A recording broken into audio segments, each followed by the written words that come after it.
name is Leif Hauser, and as an Olivette City Council person, I welcome everyone here today to Olivette. I'd like to thank those of you from the media who have joined us this morning. Thank you also to the elected officials who represent several districts throughout St. Louis County.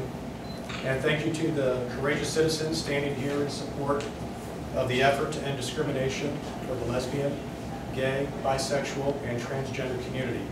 Your voices have been heard in Olivette and in several other St. Louis County municipalities. A little more than a year ago, University City's City Council took the bold step of bolstering their non-discrimination ordinances to make explicit additional protections for persons on the basis of sexual orientation and gender identity. That council deserves credit for catalyzing a process of change that continues to move through other municipalities. Olivette has addressed LGBT equality by adopting 2 related non-discrimination ordinances following the lead of our neighbors to the east. Our 5 councilpersons don't always agree on everything, but we were unanimous in our support of extending the protections offered through the bills we passed. There simply was no question in our deliberations that it was the right thing to do. The night we voted for final passage, several citizens, including our now state representative, Tracy McCreary, spoke in favor of the action we were considering. Upon our unanimous approval of the ordinances, approximately 20 citizens, many of whom are Olivette residents, stood and applauded. For me, personally, it was a touching moment. I consider what we did a decidedly positive step forward for Olivette, not only showing our support for the many same-sex couples who maintain households in our city, but beyond our city limits, supporting the general advancement of equality. Our city's motto is Olivette, in the center of it all. Judging by the individuals gathered in this room today, we truly are in the center of it all. On the issue of LGBT equality, we are at the epicenter of making real progress. Along with University City, Clayton, Richmond Heights, and hopefully many more cities to follow. Looking beyond our region's patchwork quilt of 91 municipalities, it is now time for St. Louis County to join in protecting all of its citizens, including the lesbian, gay, bisexual, and transgender community, from discrimination in matters of employment, housing, and public accommodations. Thank you. And next, we'll hear from Representative Stacy Newman.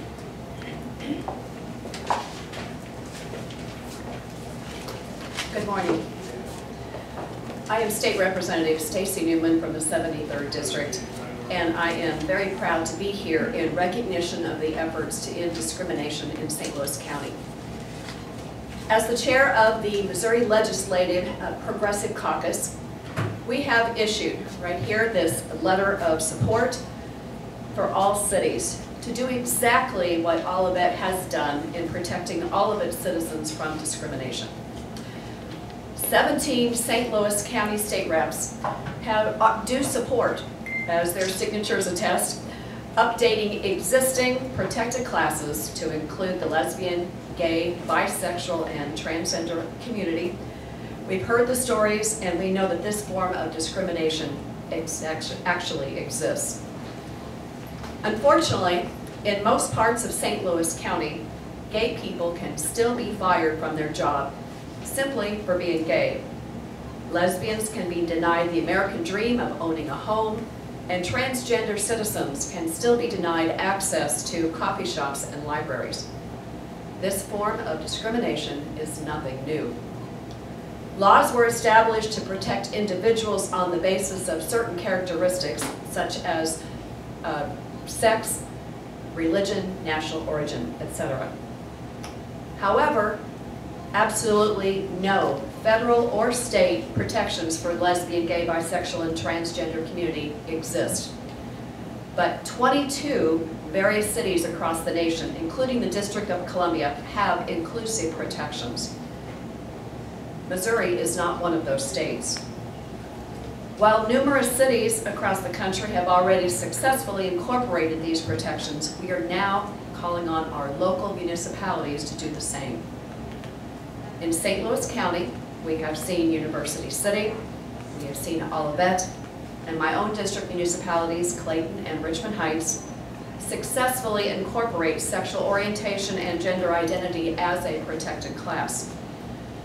In addition, St. Louis City, Kansas City, Columbia, Jackson County also offer inclusive protections for the LGBT community in employment, housing, and public accommodations. I want to thank you, as we all do, to the municipalities who believe in protecting its community from discrimination.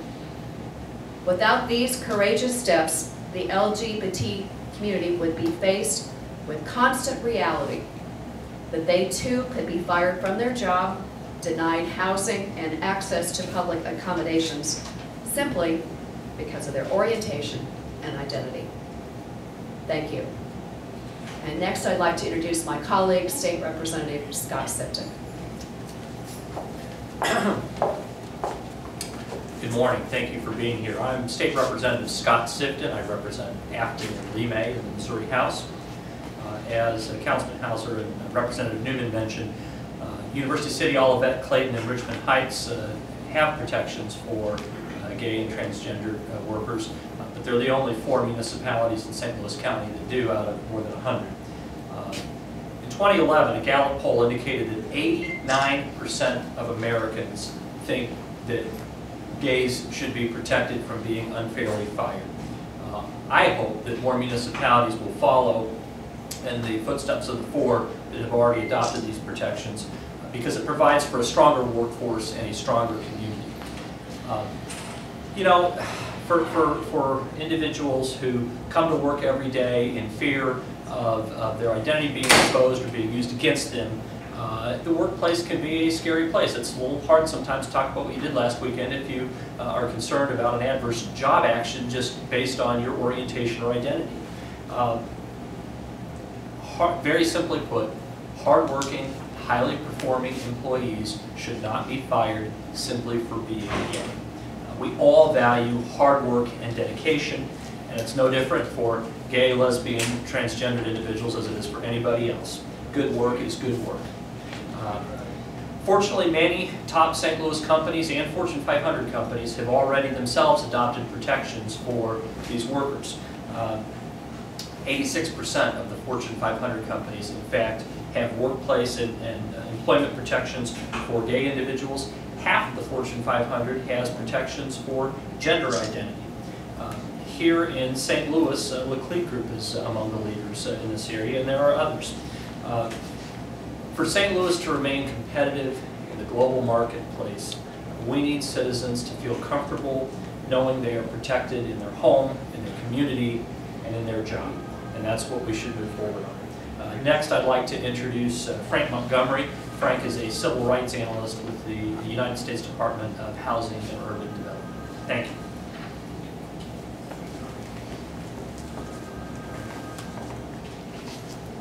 Good morning. I'm glad to be here today. As many of you know, HUD is the national agency charged with ensuring that all persons have equal access to housing of their choice. In other words, housing free from discrimination. The Federal Fair Housing Act, as amended by the 1988 amendments, prohibits discrimination on the basis of race, color, sex, religion, national origin, disability, and familial status. I am pleased to inform you that we have reached an important milestone in HUD's effort to ensure equal access of all persons to its assisted and insured housing. On February 3rd of this year, HUD published a final rule entitled Equal Access to Housing.